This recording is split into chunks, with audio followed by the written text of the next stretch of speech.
I'm John Travis in Mullumbimby, New South Wales on the, I forgot, it's the 18th here, the 17th there of March 2020. And I'm talking to Judd Allen, whose father, Bob Allen, was one of the original four horsemen of the well eclipse. And I'm here today to find out both about you and your father's legacy that you've carried on for what, 40 some years? It's been Yes, yeah. 45 He, years, I think. he died in 1987, but I'm 61, and I sure was interested in his work well before he died. So I Yeah, guess I've been at it for a while. yeah. Yeah, Well, let's start with your birth and birth order, siblings, what influences your dad had on you, and what other experiences you had as a kid that sure. led to your tracking into the same work. Yes. Well, I am the first in my family. My brother Peter is a year and a half younger than me. Um, my dad and mother met at a Pete Seeger concert. Oh, Uh, really?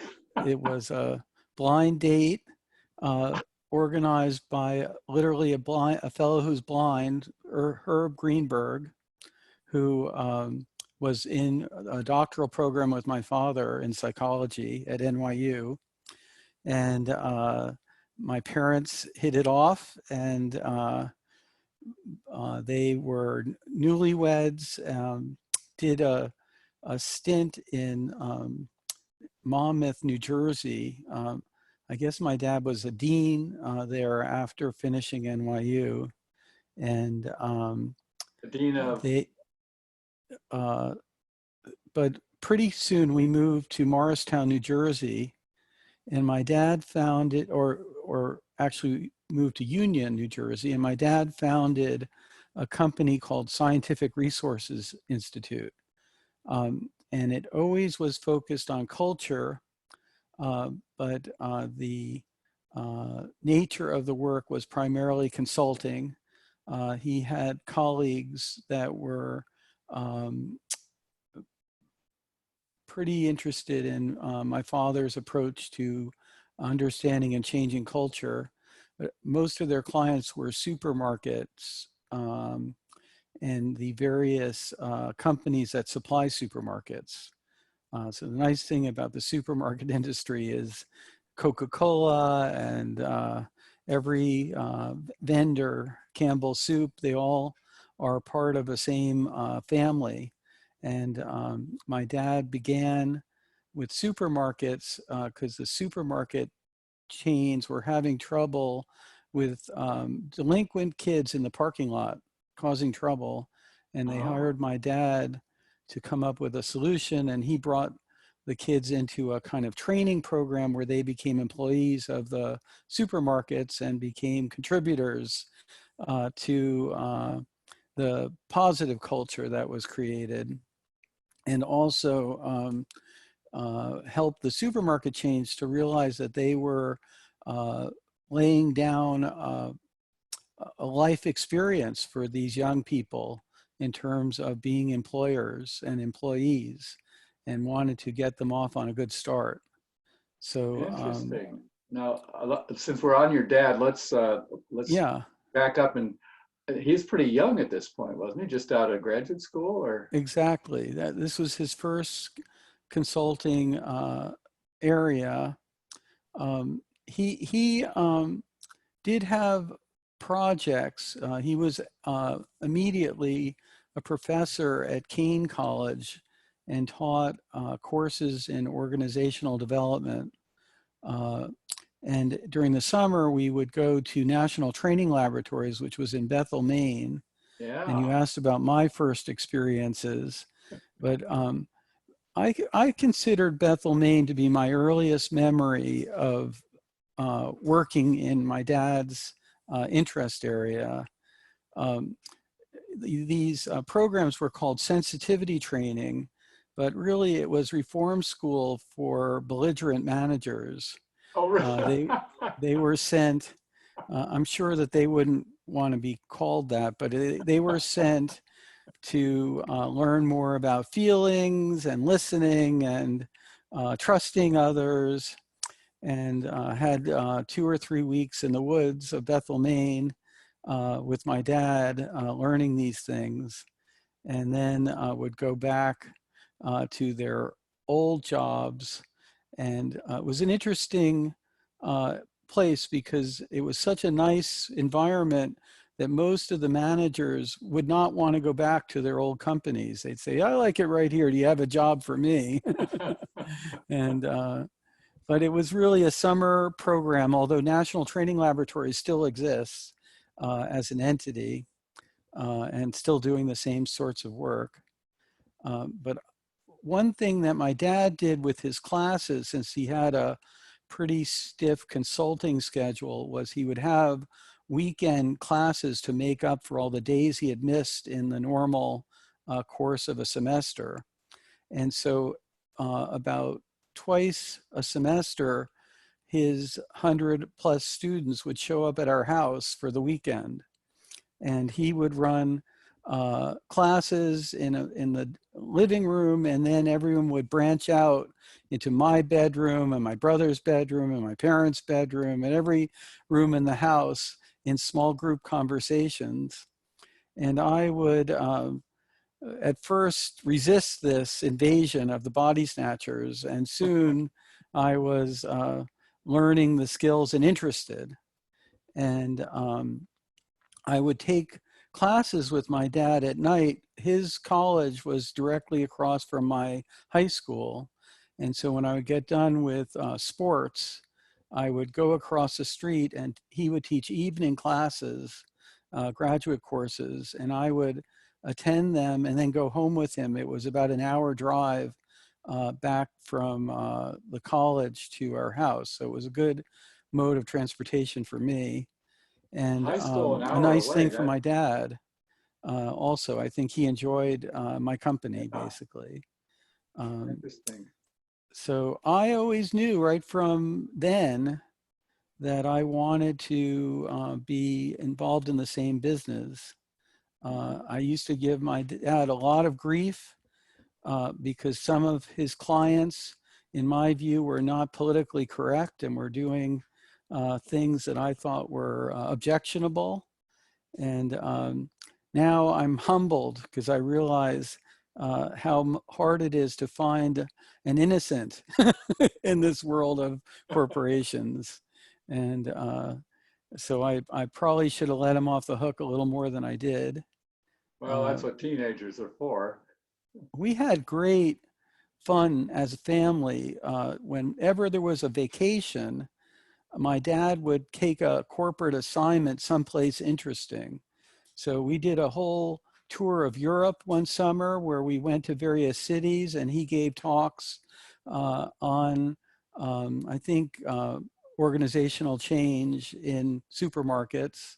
And we would go from Amsterdam to Paris to Zurich, and it was just Not bad. fun for us as a family. We did several trips like that, not always to Europe. We went out west to the, you know, Washington and Oregon and that zone too. One year I remember. Well, let's go way back to your dad's origins, like whatever you know Okay, about his birth and early life, and sure. So my dad grew up in Plattsburgh, New York, which is fairly close to where I live now. It's across the lake. And mhm. Plattsburgh was a military base and a college town. Um, my grandparents were pretty poor, I would say very poor economically. My grandfather was injured in World War I and came back addicted to morphine and then put in a mental hospital. And Mm. he collected disability benefits for his adult life. And my grandmother was a charge nurse for whatever reason, she grew up in Magog, Quebec, and didn't have the appropriate papers to work as a standard nurse until later in her career at the hospital. And so she kind of did nursing from home to home, basically, home health care, really, back then. Did she meet your grandfather as a patient then, or were they independently? No, I think that they met as, I don't really know that story very well, but I think they were both, I know the story of my grandmother's family. It's kind of an interesting one. There was a mail train from Plattsburgh, New York to Montreal, and my great-grandfather was a conductor on the train, and every day he passed a field and there was a beautiful young woman who was just working the farm there. And one time he went by and he stopped the train and got out and introduced himself, and they became an item, and they came down to Plattsburgh and settled in Plattsburgh, basically. That was your great grandfather. That was my great grandfather. Okay. And So then your dad was born into was your grandfather out of the hospital and in and out of mental hospital during his life. And I think that's why so many members of my family become psychologists, because we were tuned into this as a concern and wanting to be helpful. And he would have had PTSD, but we didn't call it PTSD probably in those days. Yeah, he didn't talk very much about his war experience to me, so I really don't know all the issues, but I know that he was injured and addicted to morphine and had trouble getting out of it, basically. And so when was your dad born? My dad was born in Plattsburgh, New York. No, maybe he was born in Manhattan or New York City, Brooklyn, maybe. They lived there for a short time, and then they went back to Plattsburgh. But what year was that? My dad's family was so poor that they would be, the kids, there were 4 of them, would be sent out to live with other families who could afford to feed them. Wow. So he has kind of a good memory, he did, of living with a woman named Millie, a single woman who took care of him for several years. But it was really hard going, I think. They were, my dad, who later made quite a lot of money in the work that he did, really was driven to not feel poor, and he really enjoyed his ability to make money. So that was a driving factor in the consulting business, I think. Now, what year was he born, and was he the oldest, youngest? What? He was the 3rd in birth order, 2 brothers. Good question on his birth year. It's funny, I can remember my mom's being 1933. I'm guessing that it was like 1928 or 29. There was a few years between my mom and my dad's age, maybe 1930. So he was a 3rd brother, and then the 4th was. And then there's a sister who was born after him. So there were 4 kids. My dad and my Aunt Mary were very close throughout their lives. My Aunt Mary's still alive. She's a psychologist, got her doctorate at NYU, the same doctoral program I got my doctorate from.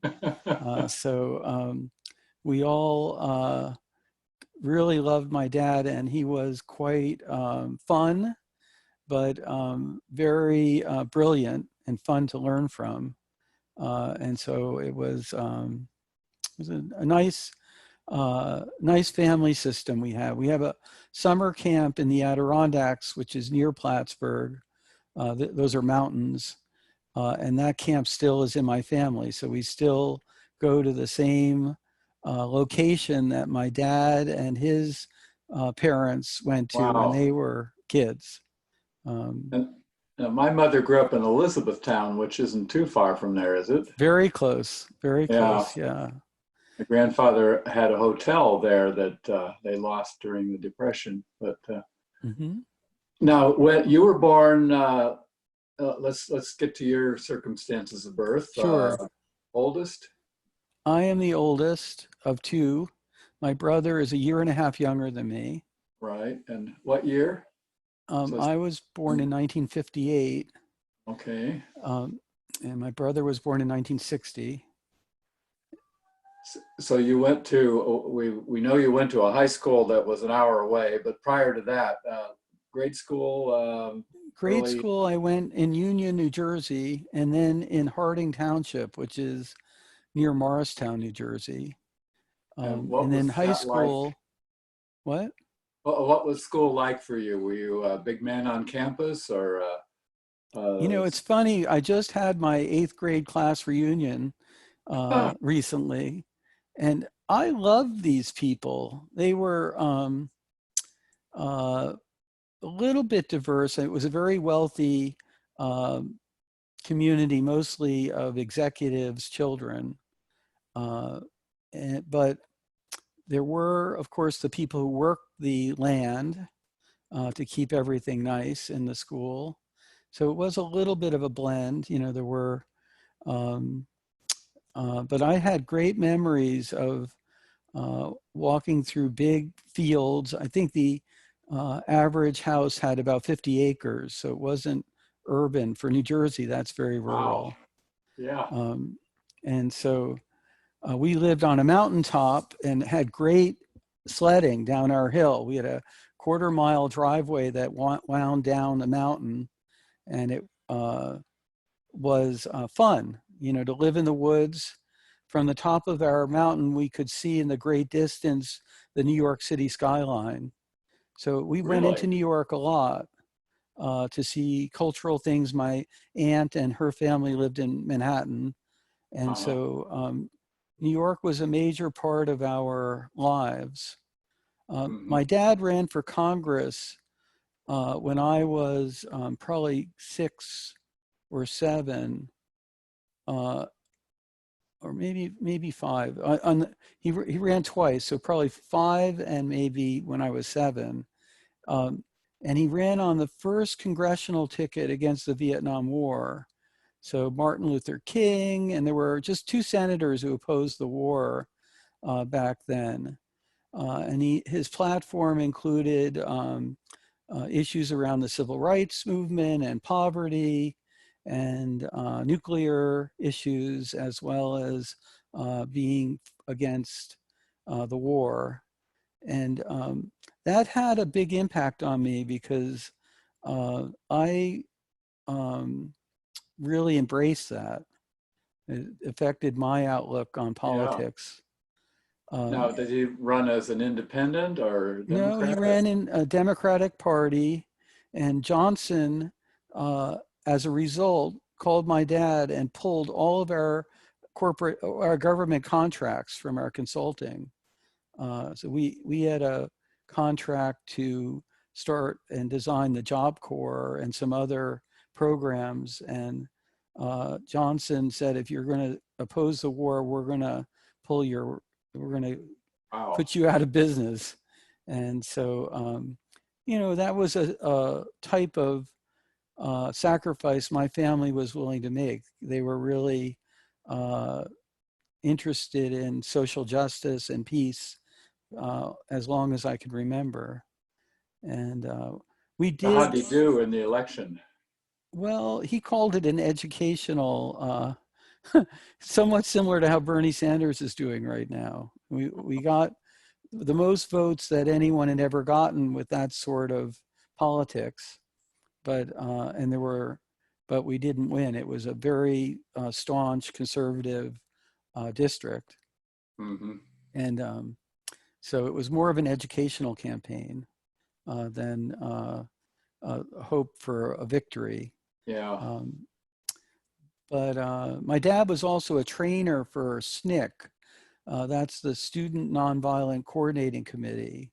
So Remember them, yeah.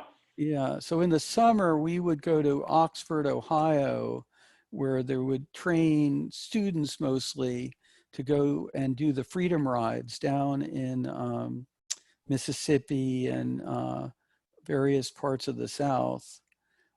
My dad even went in an undercover way down to Mississippi to learn about the attitudes down there. So he was sent down to kind of do a preliminary scan on where people could stay and what could be done to set things up. Oh, I didn't know And any of this. yeah, well, I could sing and probably still can sing every civil rights song. I marched in every march and I loved it. I thought it was inspirational and fun. Of course, for my parents, it was a little bit scary because there really were people being killed and bad things happening.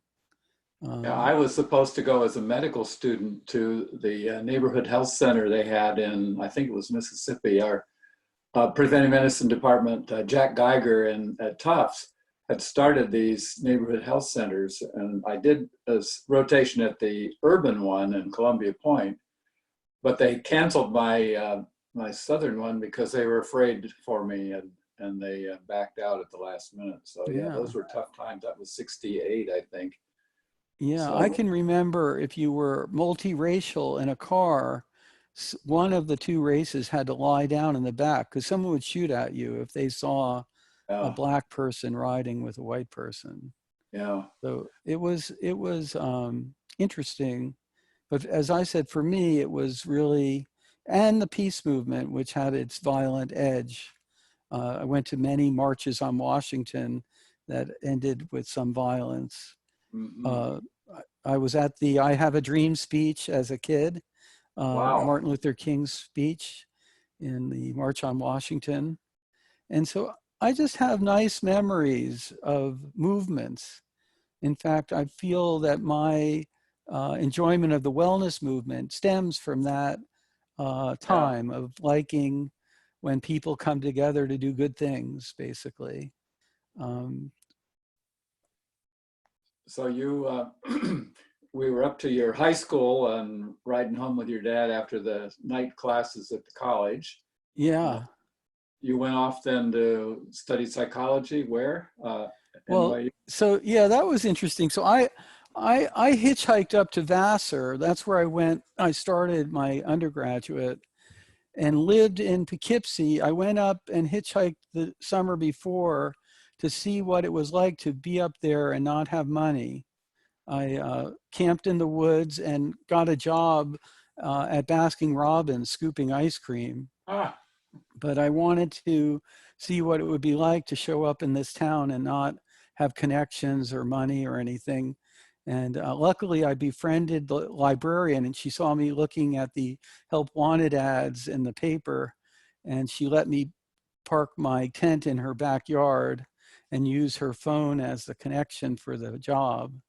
interesting. But I was a student activist at Vassar. In fact, my uh, diploma probably said, "Don't show up again, please," because I was really a pain in the ass. I wrote a column for the paper called Time for Change, and I started a number of student activist groups, ran a film series called Realpolitik, even started a bookstore in Poughkeepsie called Changes, Really? which was in a lower income neighborhood in Poughkeepsie. Now So you were fairly new in the male side of Vassar. Now, what class? yeah, no, Which? I went, my high school, which was a private school, was all male practically. And they sent me up to Vassar to practice interviewing. And I saw the beautiful women and the beautiful campus, and I stayed put. I Ah, thought this is as far as I'm going. But it was, you know, the women's movement and the anti-apartheid movement were really the primary, and the anti-nuclear movement were the primary movements of the day. And so mhm. Vassar was really a hub for the women's movement. And I started a men's group to talk about what we could learn from the women's movement Yeah. about being men. We subscribed to a journal that you might know called O Men's. And No, I don't know that one. well, that was an early uh, kind of thinking journal about, uh, you know, men revising their roles in society, basically. And Interesting. so we So what met years were once. what years were you at Vassar? So I started in 1977. I did wander. I went during that time. I took courses at Harvard, at Columbia University, at the New School for Social Research, at the International Institute for Humanistic Psychology. I studied with Eric Erikson there. Mm. Um, I I basically chased professors that I thought would be interesting to learn from.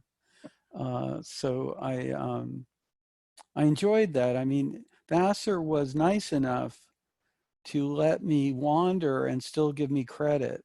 Uh, so I probably, you know, at the end of my junior year, they sent me a letter saying you're done if you want, because I had They wanted to get rid accumulated of you. enough credits. And I said, no way, I'm staying. I love this place.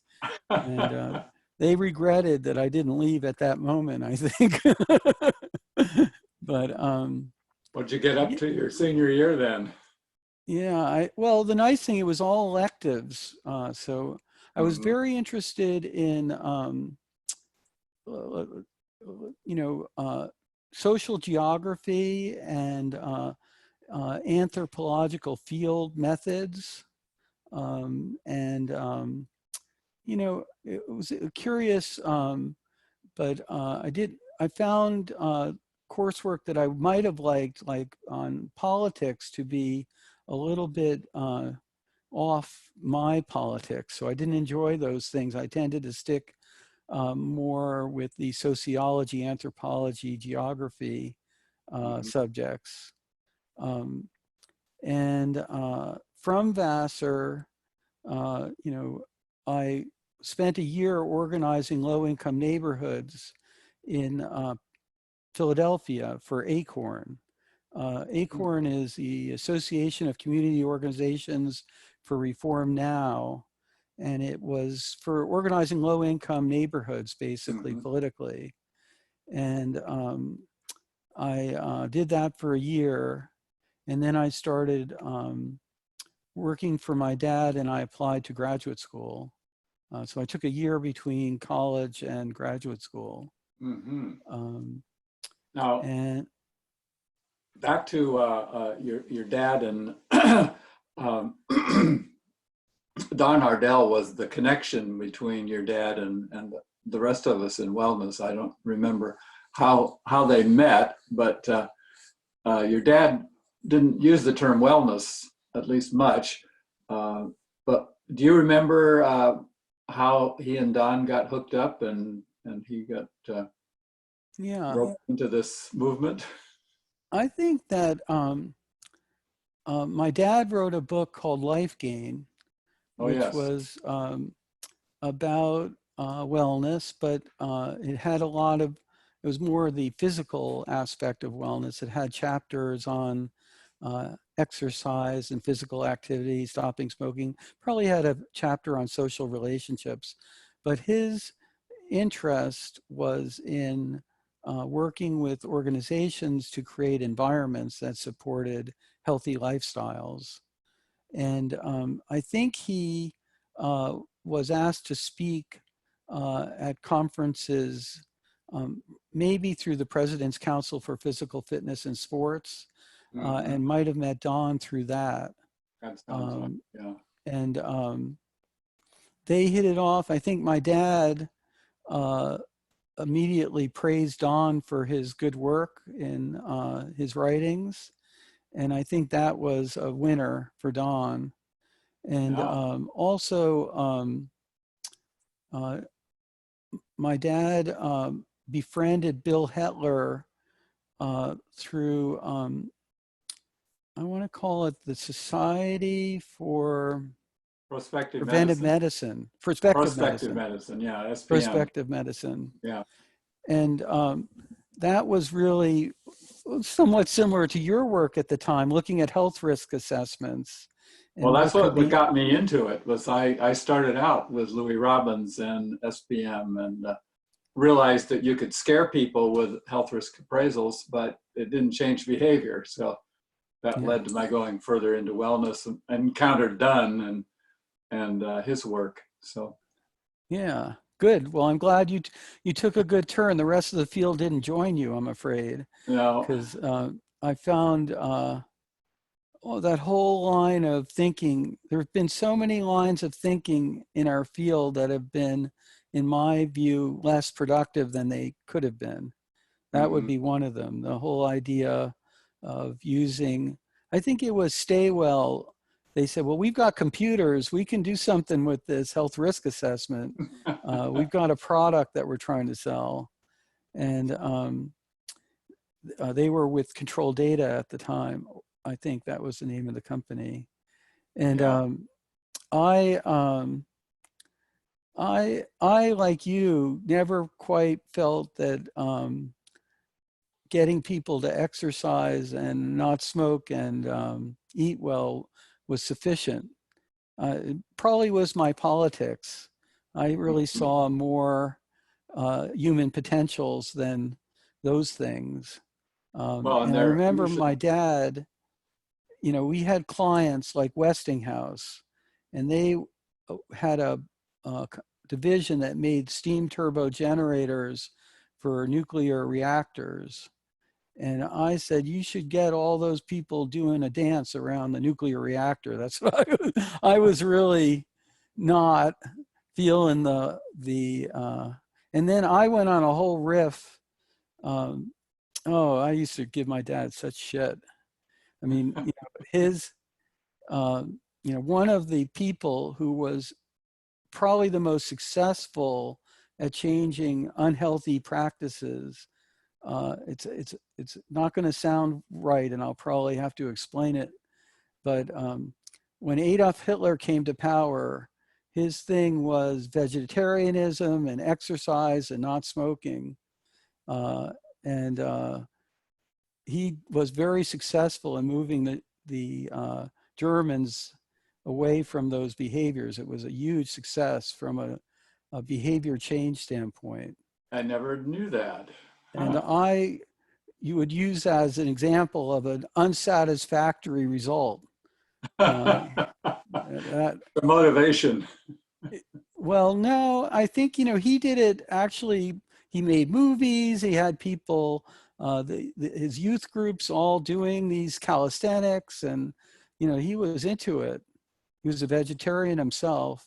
Uh-huh. And I just, that was my way of saying to my dad, that's not enough, really.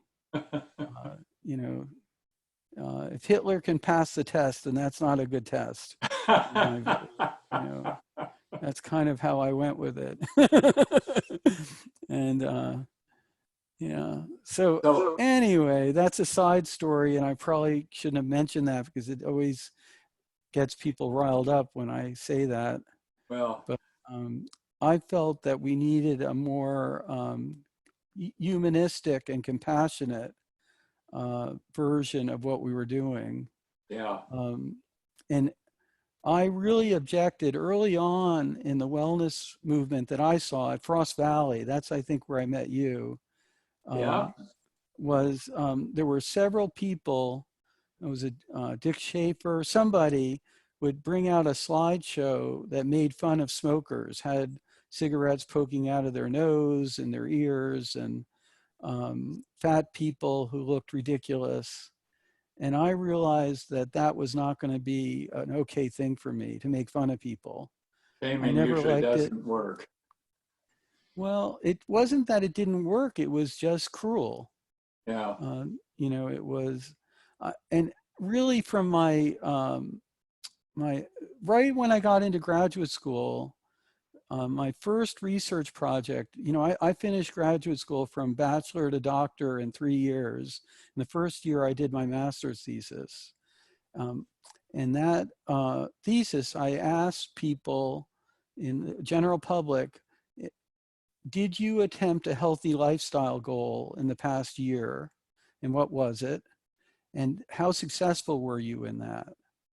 And I had other questions about culture, but what fascinated me right off the bat was 80% of people had actively pursued some health behavior goal, and less than 20% of those people had been successful.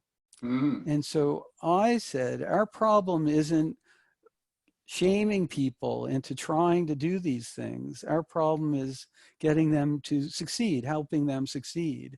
That we were always focused on the wrong issue, which was motivation or coming up with a better goal. I felt that people already had goals and they were trying to achieve them, and they were just frustrated because the environments that they were in were not conducive to what they wanted to Mhm. do. And so I felt like it was a blaming the victim subject, really, wellness. A lot of motivational speaking and a lot of uh, turns in the way we described our goals. You know, we didn't pick the right goals, or the goals didn't include, uh, you know, some component. But I really felt that it wasn't a question of goals. It was a question of helping people succeed. And that's where That the was the culture important. comes in, and that's Yeah. right down your alley. Yeah. Just Yeah. while So we're on your graduate school, I remember staying in an apartment with you once while you were in school, and I remember a cast iron spiral staircase. Is that true?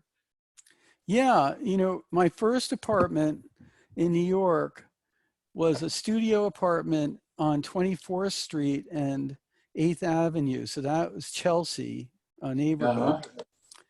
And it was such a small apartment. It had everything in it, though.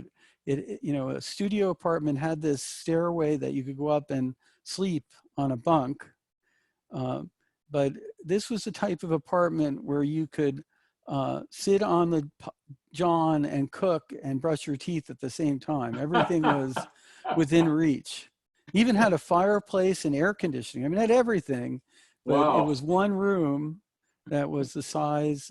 I remember I was dating a woman named Sue Dodge who moved from Wisconsin. I met her at the National Wellness Conference, and we were together for 3 years while I was in graduate school. And she came from Wisconsin where rooms were a reasonable size. Yeah. And she cried for the first week living with me in New York at that apartment you're talking about, Jack. I don't know where I slept on was there a Well, couch or we had a futon-ish type thing that uh, folded out. And I don't anyway, it was tight quarters, and you were a good sport to come stay with me there. That's great. I just that memory comes back to me for some reason. The spiral staircase. So Yeah. you whipped through graduate school, and Yeah, then I was on a mission to work with my dad, really. uh-huh. Uh, and I loved graduate school. It was terrific. My teachers were uh, terrific. I'd say that I went kicking and screaming through the skills that turned out to be most useful, but I learned them. So I must have taken 6 or 7 courses on statistics and 2 or 3 courses on research design and variations of that in terms of survey uh, creation and things. And so those turned out to be hard core skills for the rest of my career. Hmm. I've always valued, ever since actually, my ability to discern the difference between a good story and statistically significant results. Hmm. Not that I felt that research and statistics were the only truth. I just at least could tell when there wasn't much research, when it was an opinion, maybe a good opinion, or maybe something hard to research. But I always could tell when there was data that would support what was being said, or when there wasn't, basically. And I feel that that was very helpful to me over the course of my career. For sure. Now, how was it working with your dad? How did that mesh? Well, I loved it. I will say that he would look at me, and sometimes he would see the guy that should be taking out the garbage, and sometimes he'd see the guy who had his PhD. He couldn't quite figure out who he was with. And so that was probably more of a challenge for him. Just about the time I finished graduate school, my dad became a poet and more philosophical in his outlook. And I was pissed off about that. I thought we had a good 10 years to work together. And he and my mom bought a home in San Miguel Allende in Mexico. All right. And they also bought a place in Abaco in the Bahamas. And I like both places, but I really had some work that I thought my dad and I should do. And he was kind of phasing out. He retired from his university position. He died when he was 58, so he was getting out early, 50-ish. Yeah. And I really had hoped to work with him for a while. We wrote some books together. We wrote a lot of journal articles together, mostly for the American Journal of Health Promotion. I did a project with him that was a great transition project when he died. There were a lot of hospitals in the US that were owned by religious orders, Catholic religious orders. And the nuns, the religious women, were aging, and they realized that they were no longer going to be able to run the hospitals. And so they wanted us to create cultures that would carry that mission or charism into the future. And so I worked with the Catholic Health Association and a lot of different religious orders on what was called mission effectiveness. And it was right up my alley, because it was mostly about how are these hospitals going to serve poor people or address the needs of the community. And I really enjoyed that work. And it was organizational development. It was also community development. And so when my dad died unexpectedly of a heart attack, I really hung to that project for a bit. There were at least 300 hospitals involved, so it was plenty of work to do to go visit each hospital and figure out what was going to happen there. And so that was kind of a meaningful time for me. I was really broken up when you're only, I think I was 29 and my dad was dead. I was really missing him. Yeah. That was a really hard time.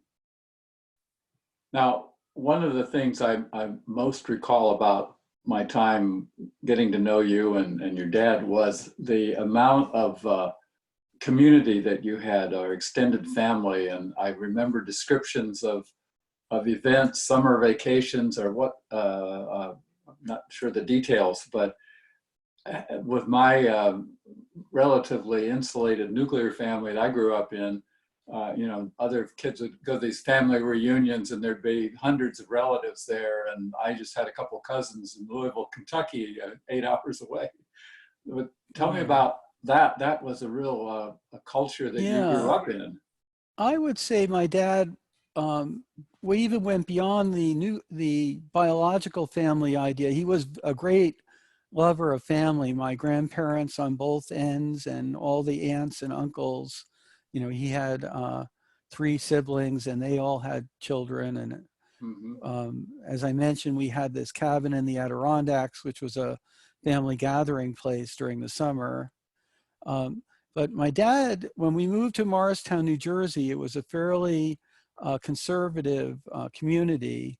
And so he created an extended family where we had uh, at least 6 or 7 other like-minded families with children, and we would vacation together and be Yeah. a local family. And that was a very nice part of my early childhood. My dad, with others, helped found the local Unitarian church in our town, which is really now a big deal place. But it was lay run and led at the time, I mostly didn't as know part that. of the anti-war and civil rights effort of the 60s. So we had a That's pretty good network of people. Um, I loved, you know, my family is very diverse in that my dad, for example, had 3 weddings. My mom was Jewish in background. My dad was Catholic in background. And till the day of their death, neither grandparent knew of the other weddings, you know. So there was a civil wedding done in court with my dad and his friends. And then there was a Jewish wedding and there was a Catholic wedding.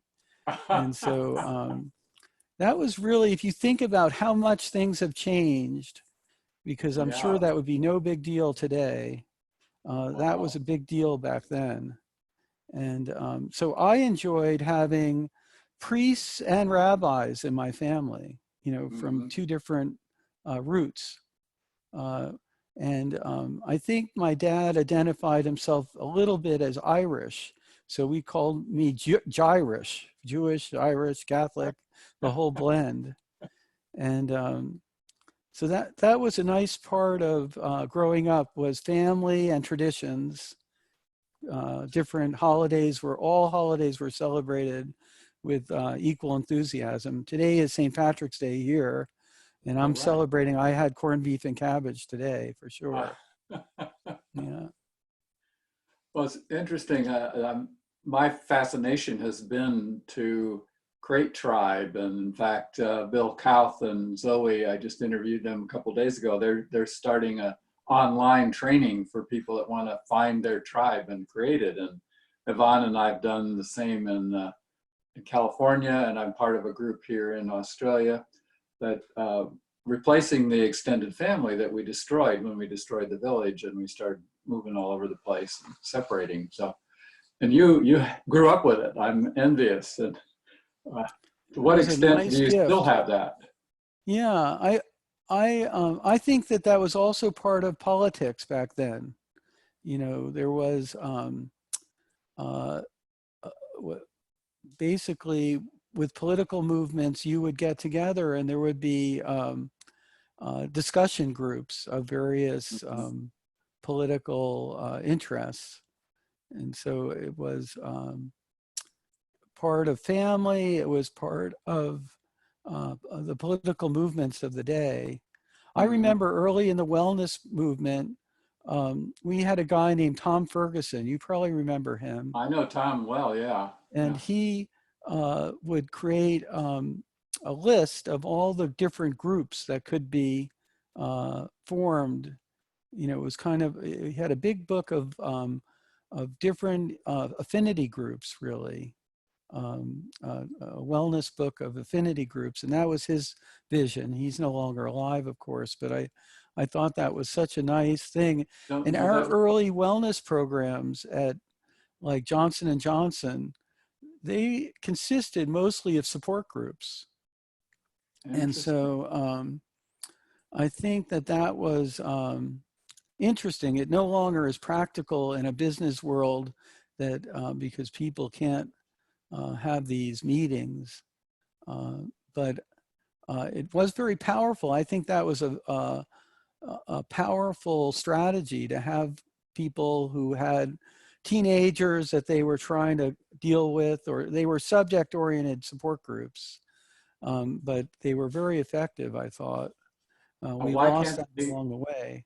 What? why can't they do this now? Well, at least the clients that I work with, they're lucky if they can get Weight Watchers at work going, which is, a minor version of that, where you have 6 or 8 people come during lunch break. And But why is this? I think it's scheduling is really more complicated now than it used to be. I think people's schedules are tighter. Mhm. But for whatever reason, I think that my books that I've written over the years have called people back to that idea. So I wrote with you a book called Healthy Habits, Helpful Friends. Mhm. And the idea was, how could we pair up and support each other in making changes in our lives? And I still think that's a powerful idea. Yeah. Um, Yeah. and other books I've written were on family and household wellness. So how could you create an environment at home that was conducive to healthy living and wellness?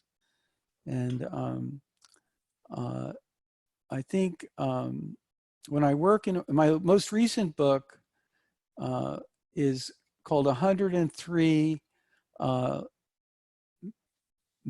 Manager-Led Challenges for Wellness, something Mhm. like that. But most of the ideas in it are things you could do to create a stronger sense of community, shared vision, and positive atmosphere, which I think those 3 climate factors are somewhat central to high functioning individuals and organizations. So, it's kind of like the yeast in bread, where you have those 3 qualities, you can make a lot of progress, both with people in their own personal lives and in the organization. How'd Um, you pick 103? so that was an awkward uh, agreement between me and the publisher. I think, as I mentioned, I thought there are 3 good ideas in climate. And for me, a good book has at most 6 ideas in it. But I think that we got started, and the idea was to give people a lot of choices, that every organization might have different uh, ability to carry out various actions. So we wanted to give people a lot of options. But Um, not, why not 102 or 104? I think actually there are other books in the series that have 102 and 101 and 100. They were mostly habit type books, so more about individual behavior. Um, I so I want to think he's go, running a series in this I see. name thing. I want to go back for a minute because I didn't know about the Unitarian. It's interesting from the Catholic and Jewish to wind up in the middle with, not really the middle, but way off in left field with Unitarian, because I only recently found out that Halbert Dunn was a Unitarian. Yes. And Yep. it was through joining a Unitarian church that Yvonne and I go to. One of the women, a retired judge, pointed out that the entire suffrage movement, all of the major figures were Unitarians, and it was a Unitarian movement. I hadn't known that. I just seen that famous movie. And then I started thinking about the fact that, Ardell gave me all of the articles and things that Halbert's widow had saved up, Mhm. and she bound them and gave a set to Don, who passed it on to me. And in there was 3 of his eulogies. That's how we found out he had kids. We didn't know he had a family that he'd left. And I tracked down his granddaughter and talked to his daughter-in-law and interviewed her about him on the phone just before she died. So the whole wellness movement basically came out of a Unitarian thinker. Yeah. It's Well, Bill Heller was a Unitarian, is a Unitarian also. I didn't know Um, that. yeah. And Don is an Um, agnostic. I'm a um, pantheistic agnostic, no, pantheistic pagan agnostic. I thought that would Wow, cover all that's a the bases. lot. That Yeah, covers them all. yeah, you made it, man. Well, I will say that Unitarian was a compromise in my family system. Uh, the nice thing about it is that you build your own theology, your own Mhm. beliefs. And so it was broad enough to accept the Jewishness of my family and the Catholicness of my family. Uh-huh. I think both my parents and I are agnostic. Hmm. Um, and so it was really the ethical culture side of Unitarianism that interested us, the idea of coming together in community for good cause. It's My called mom the, was the head of the social responsibility section of the church. I bet, yeah. Um, and so she was a draft counselor during the Vietnam War. And so, yeah, I feel that, Don and I wrote a book on purpose a couple of years ago, um, Don Ardell and I. And it was fun. During college and graduate school, came to believe that it was very important that cultures provide support for meaning in life. Hmm. That religion had relied too much on an individual's imagination and creative capacity, that it was very important that the culture give people opportunities for meaning, whether it's through work or their creative interests or their experience of nature or through a transcendental belief.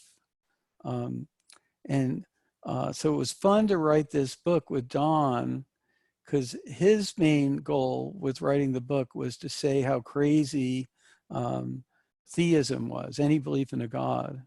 So we Hmm. would go back and forth. I would write, and then he would say, and remember how crazy this whole religious stuff is.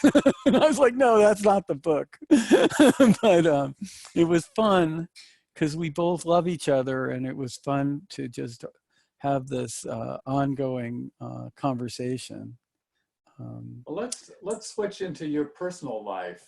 You graduated from Vassar, and you've sped through graduate school. You've been working with your dad, but um, you mentioned the woman from Wisconsin that you lived with in graduate right. school. Yeah, I've had um, many, many great loves in my life, and really appreciated each one of them. Um, I, I must say that, right now I'm dating a gal from Poland who's in the wellness movement, and I'm just adoring that. Um, uh, so it's been a great way for me to learn about life and love through the people I've met and Hmm. the women I've been with. Um, I've always wanted it to be a forever sort of thing, but it never has really turned out that way. I do have a beautiful daughter who is now 16. Through her mom and I were married for 17 years. So that's a good stint. Yeah, I think you met her, Anne. yeah. Well, you stayed We with met us you in in Australia, I Mulberry. think. Yeah, Yes. remember before Yeah. your daughter and I Yeah. think I warned you about the having children destroys most relationships. And Yeah. Well, it certainly what? made ours challenging, but I would say that Anne, who now lives through the woods behind my house, less than Oh, just really? out of visual range, and I still have a good friendship. I'm still good friends with my first girlfriend who I dated in fourth grade. So Great. I have a good and the woman I dated all through college, who was a former judge in Alaska, is still a good friend. I just spent a week with her. She's living in New Mexico, and so yeah, Wow. it's been a great experience all these beautiful people. And I'm very grateful for that. What a network. Yeah, it is, you know, there have been some regrets and some hard edges to all this story, but overall, I'd say it's been a beautiful life of that, of relationships. And what's Um, your daughter think of all this stuff? Is she, you know, when she wants me to be, to smile, she says she's ready to start taking over my company. And she would be very good at it. She, last wow. year, she won an award in Vermont as for being the best actress. Um, and this year she was on the way before the virus struck. She had won an award at her school as the best poet. And so she was going to be doing a similar kind of judged competition related to her poetry, Wow. or to reading poetry. And so she's doing great. We just looked at colleges out in California. Growing up in Vermont, you often want to get out of the cold at Yeah. some point. And so we looked at Occidental, which is where Obama went to school, and that was beautiful in LA, and at Pitzer, which is a progressive school in Claremont, Yeah. My friend's daughter California. went there. Uh-huh. And so it's so much fun for me to see my daughter thriving and getting ready for college and having a good life.